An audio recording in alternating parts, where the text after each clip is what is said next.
Picture this.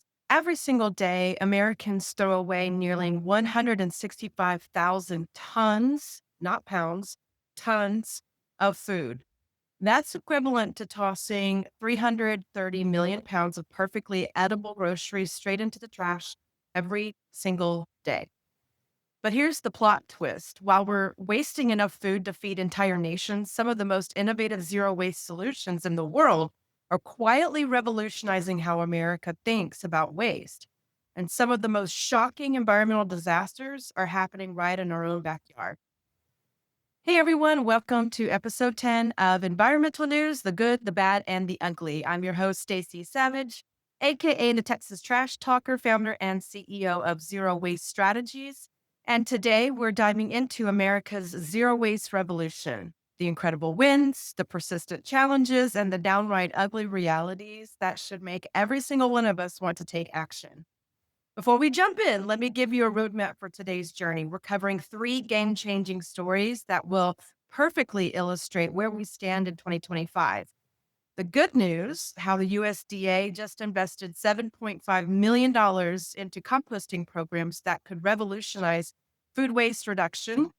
The bad news, why America's recycling rate is stuck at a disappointing 32% despite decades of effort. And the ugly, the shocking contamination crisis that is making our recycling efforts nearly worthless. So, if you're ready to discover what's really happening with waste in America, don't forget to hit the subscribe button because this information could help change how you think about every single piece of trash that you create. So, let's dive in. We'll start with some genuinely exciting news that barely made headlines but could really transform how America handles its own wasted food. The USDA just announced that we're investing more than $7.5 million into 26 composting and food waste reduction cooperative agreements that support innovative, scalable plans to reduce and divert food waste from landfills. These projects will be implemented between now and 2027, creating a nationwide network of food waste solutions. To understand why this is such a big deal, let's talk a little context, a little background. America throws away nearly 60 million tons of food every single year, and that's almost 40% of the entire U.S. Food supply. When this organic waste hits landfills, it doesn't just disappear, it decomposes. That rotting process releases methane, which is a very potent greenhouse gas emission that's over 25 times more potent than carbon dioxide. So, what makes this investment special? Well, these aren't your typical government grants. Uh, you're just not throwing money at the same old solutions. These are 26 projects that are targeting the entire food waste ecosystem, such as community composting hubs, which create neighborhood level composting facilities that turn food scraps into black gold soil amendments, commercial food recovery networks that build systems to redirect surplus food from restaurants to grocery stores and food banks before it spoils, and innovative technology pilots that test everything from anaerobic digesters that turn food into renewable energy to AI powered systems that help businesses track and reduce their food waste. What I love about this approach is that it's addressing food waste at multiple levels simultaneously. Instead of just telling consumers, oh, waste less food, which let's be honest, it hasn't really worked. But these projects are building the infrastructure we need to make food waste reduction actually feasible for businesses and local communities. But yeah, Stacey, what's the real world impact potential? Here's where the numbers get really exciting. If these 26 grant recipient projects achieve their goals, we're looking at diverting approximately 50,000 tons of food waste from landfills every year, preventing roughly 75,000 tons of CO2 equivalent emissions every year, and creating hundreds of green jobs in communities across America, and producing thousands of tons of compost to improve our soil health. But the real game changer here is that these projects are designed to be replicable. The USDA is essentially funding 26 different experiments to figure out what's actually going to work so those successful models can be scaled nationwide. So, how can you get involved? Well, you can contact your representatives. These programs need continued funding. So tell your congressional representatives that you support expanding composting and food waste reduction initiatives. You can support local projects. So check in your community if your community has maybe received one of these grants. If so, offer to volunteer or advocate for complementary local policies. Start home composting even. If your area doesn't have industrial composting or you're not one of these grant recipients, you can actually reduce your own household's methane emissions by composting at home. And lastly, connect with organizations in your community. Groups like ReFed and the National Resources Defense Council. These are nonprofit groups that are driving policy that need grassroots support. So this USDA investment represents exactly the kind of systemic thinking that we need. It addresses infrastructure, education, and policy across the board. It's proof that when government takes zero waste seriously, real solutions become possible. Now, let's talk about a frustrating reality that most Americans don't realize. Despite decades of reduce, reuse, recycle that's been ingrained in our brain, this messaging is not really worked. Our national recycling rate has essentially flatlined. Here's the uncomfortable truth. The US recycling rate hovers around 32%, and it's just been stuck there for years. America aims to reach a 50% recycling rate by 2030 as part of the EPA's National Recycling Strategy. And I know that sounds ambitious until you realize we need to increase our recycling rate by more than 50% in just 5 years to hit that target. So let's put that in perspective. Germany recycles about 67% of their waste. South Korea hits 59%, and even the United Kingdom manages 44%. America, despite being the world's largest economy, is embarrassingly behind. So here's why we're stuck. The problem isn't that Americans like you and me don't care about recycling. In fact, surveys consistently show strong public support. The issue is that our recycling systems are fundamentally broken at many different levels. So consider the infrastructure gap. There are different cities that have wildly different recycling capabilities and capacities. So think about Portland, Oregon might accept 200 different materials, while rural communities might only recycle plastic bottles and aluminum cans. Even Texas and Florida are lagging behind due to fewer statewide mandates, but we're actually showing progress at local levels.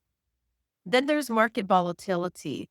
Most people don't know that recycling is a business, and like all businesses, it depends on demand for recycled materials. For example, when China stopped accepting US recyclables in 2018 through their national sword policy, it crashed recycling markets almost overnight across the US. Many materials that were profitable to recycle became really costly to process. So, next we have to think about the contamination crisis. Now, listen up because this is where you and I come in. This is the hidden crisis killing recycling efficiency across the board. When everyday people put non recyclable items in recycling bins, so think food waste, plastic bags, or electronics, it contaminates entire batches of otherwise recyclable materials. According to the EPA, recycling and reuse activities accounted for almost 700,000 jobs in 1 year. That's substantial economic impact, but those jobs are vulnerable when the recycling becomes unprofitable. Many municipalities are now paying to have recyclables processed rather than earning revenue from them. Some cities have quietly stopped recycling certain materials because it's simply cheaper to landfill them. And some haven't even told their residents. This creates the illusion that recycling is happening locally, but it's not. So, not everything is doom and gloom here. Some regions are proving that higher recycling rates are achievable. Take a look at California. They have a bottle deposit program that achieves over 70% recycling rates for covered containers. In Minnesota, they have a strong statewide mandate and municipal support that has pushed their overall recycling rate to nearly 45%. And in Connecticut, they have a food waste ban for larger generators, which has significantly reduced organic waste to landfills. So, what's the path forward here? Achieving that 2030 goal of 50% recycling will require improved waste sorting education for consumers, but education alone will not fix this. What we need is extended producer responsibility. These are take back policies which make manufacturers responsible for the entire life cycle of their products and their packaging. Next would be standardized recycling, which would require national standards so the same items are recyclable everywhere across the US. We also need investment in processing. This would help with upgrading facilities to handle contaminated materials and process more material types. And lastly, we need market development. This would help in creating demand for recycled content in new products through government purchasing practices and tax incentives. Now, while systemic change is essential, individual actions do matter. So here's how you can get involved in this issue. You got to learn what your local rules are. Every recycling program is different, so you have to check your city's website for specific guidelines. Then you want to focus on contamination. Make sure you clean your containers. Just put a little tiny bit of water, put the cap back, give it a shake, dump it out, and then you can recycle it. You want to remove caps and labels when required, but never wish cycle items that you're unsure about. Remember, when you're in doubt about something being recyclable or not, make sure to just throw it out. It's better than cross contaminating an entire recycling load. Next, think about supporting right to repair. Advocate for laws that make products easier to repair instead of just replacing. And then make sure to vote with your wallet. Choose products that are made with less packaging and more recyclable materials. The recycling rate problem isn't just environmental, it represents a massive economic opportunity that we're just flat out missing. That's why I always tell our business clients that there's cash in your trash because it's true. Countries that have invested in circular economy infrastructure are creating well paying green jobs with dignity. They're reducing waste management costs and they're building more resilient economies. America is falling behind, but it's not too late to catch up if we all do our part and demand that small, mid sized, and large businesses do the same. So, this brings us to the ugly portion of the program. While I just spoke about the need to increase recycling, we must confront an unacceptable truth that the recycling industry doesn't want to talk about, and that's contamination. Contamination is making much of our recycling efforts essentially worthless. So, here's what's happening behind the scenes at recycling facilities across America. Workers are spending up to 40% of their time pulling non-recyclable contamination out of their recycling streams. So think pizza boxes soaked in grease, plastic bags that are jamming sorting machinery, diapers, medical waste, even dead animals. All of this ends up in recycling bins. Remember how I said, when in doubt, throw it out? Well, when people don't follow that rule, this is just what we get. It's called wish cycling. When people put items in recycling bins, just hoping they're recyclable and somebody else will figure it out later down the stream, right? Down the line. So even when they're not sure about if it's recyclable or not, they're going to keep putting it in there anyway. And while that intention is good, the impact is absolutely devastating. So think about these plastic bags that are really thin, stretchy plastic films. They are jamming up the sorting machinery. They're requiring expensive shutdowns to remove them. Workers have to literally put on harnesses and get lowered into the machinery to use box cutters to untangle those materials. Even electronics that contain toxins like lead and mercury, whenever they break, workers can be exposed to that. And then think about textiles that get wrapped around the conveyor belts that cause mechanical failures and breakdowns. And then even food waste, which attracts pests and creates unsanitary conditions. Cross contamination in your recycling bin, your food waste bin, and your trash bin, it's not just an operational headache, it's an economic disaster for this industry. Processing facilities report that contamination increases operational costs by 25 to 40%, reduces the quality and value of recycled materials, forces expensive equipment repairs and replacement, and creates workplace safety hazards for employees. So some facilities have started rejecting loads from entire neighborhoods or apartment complexes with chronically high contamination rates. That means you're getting a reputation. When this happens, all recycling from those areas just go straight to landfills or an incinerator.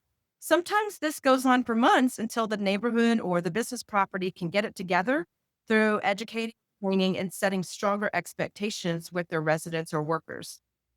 So, a moment ago, you might remember I spoke about China's national sword policy, where the country started refusing to accept recyclables with more than a 0.5% contamination rate. That is really strict. Suddenly, American recycling that had been good enough in that country for decades was completely unacceptable. This forced U.S. facilities to dramatically improve their sorting processes, but many just couldn't keep up. Stockpiles of supposedly recyclable materials began accumulating in warehouses, and some facilities just started burning or burying materials that they couldn't clean sufficiently. But much of this stems from corporate greenwashing. Companies slap recycling symbols on packaging that can't actually be recycled in most US facilities, or they create packaging that looks recyclable, really isn't. The classic example is those coffee cups with recycling symbols that can't be recycled because they're lined with plastic, or compostable packaging that only breaks down in industrial compost facilities that don't exist in most communities. There's a huge environmental justice impact that's also not being discussed. The contamination crisis disproportionately affects low income communities and communities of color where recycling facilities are typically located. When contamination forces facilities to burn or bury materials, these communities bear the burden of increased air pollution and landfill expansions. Workers, who are often immigrants and people of color, face dangerous working conditions, dealing with medical waste, broken glass, and toxic chemicals that end up in recycling streams. We need solutions that actually work so that we can get caught up to speed with other nations that are prioritizing zero waste and circular economy for job growth and stabilizing local communities. Some communities have dramatically reduced contamination through targeted intervention, like the cart tagging programs where inspectors check recycling bins and leave educational tags when they find contamination.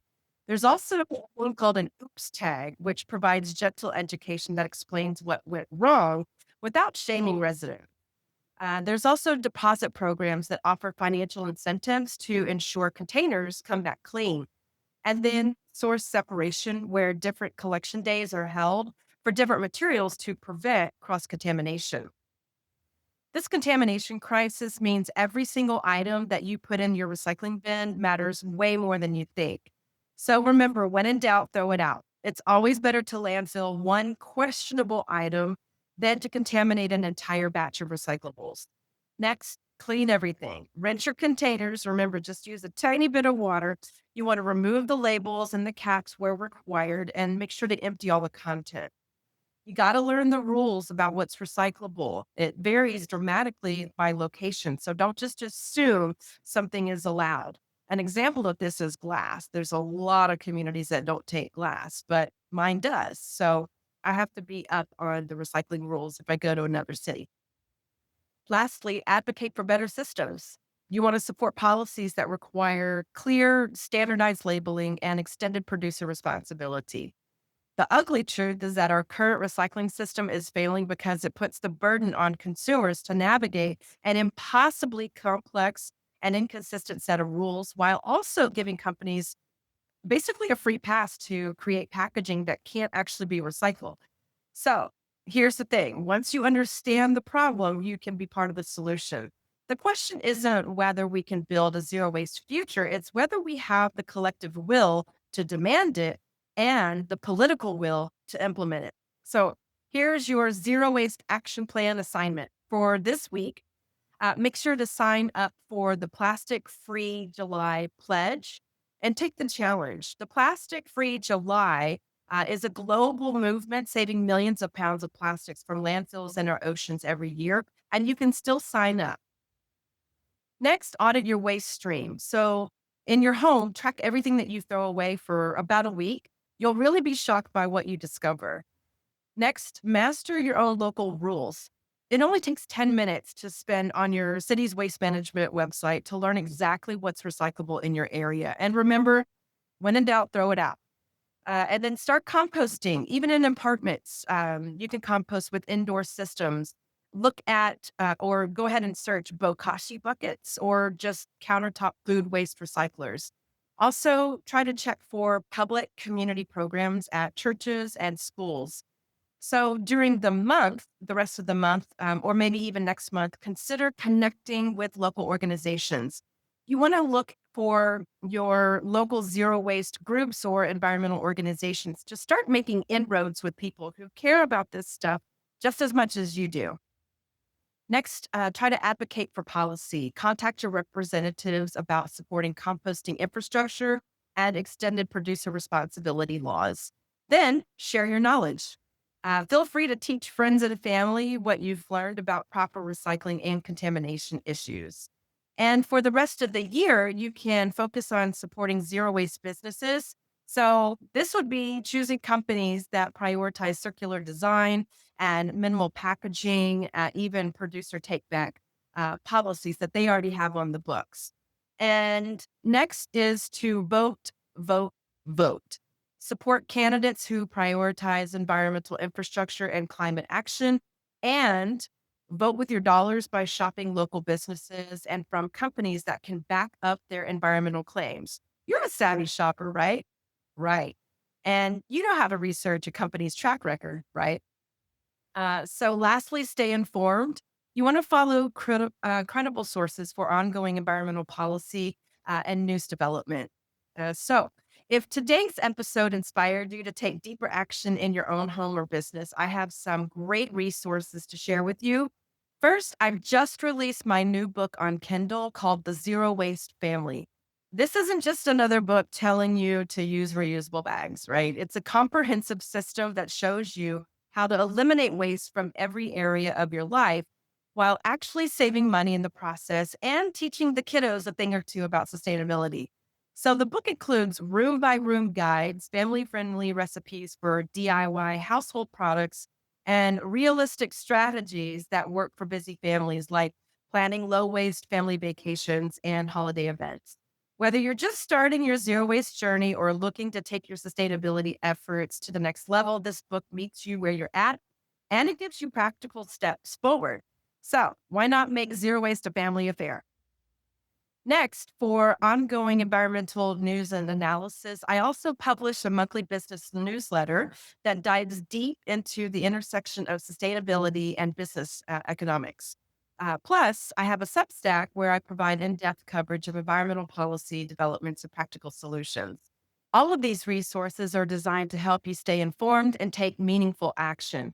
Because at the end of the day, building a sustainable future isn't just about individual choices, it's about building an entire movement of informed, engaged people who demand better systems. So here's the recap. Here's what I want you to take away from today's episode. Yes, we are facing serious environmental challenges. Yes, we some of our current systems are just completely broken and failing. But we're also living through an unprecedented moment of innovation, investment, and grassroots action. That 7.5 million in federal composting investment, well, that happened because people like you and me called the representatives to demand action on food waste. Those recycling programs that are actually working in local communities, they exist because communities organized and came together to demand better. The zero waste businesses that are thriving, well, they're succeeding because consumers are voting with their wallets. Every single day, Americans are choosing reusable products over disposable ones. They're supporting businesses with sustainable practices, and they're pushing for policies that prioritize our planet's future. You're part of a massive growing movement that's already changing how America thinks about its waste. The future isn't something that happens to us, y'all. It's something that we're building together one decision at a time. So thanks so much again for joining me for episode 10 of Environmental News, the good, the bad, and the ugly. I'll see you next time. And remember, your actions matter more than you know. Don't forget to subscribe to my environmental news, check out the Zero Waste Family on Kindle, and follow my newsletter and Substack for ongoing coverage. We'll stop at nothing, so keep fighting the good fight.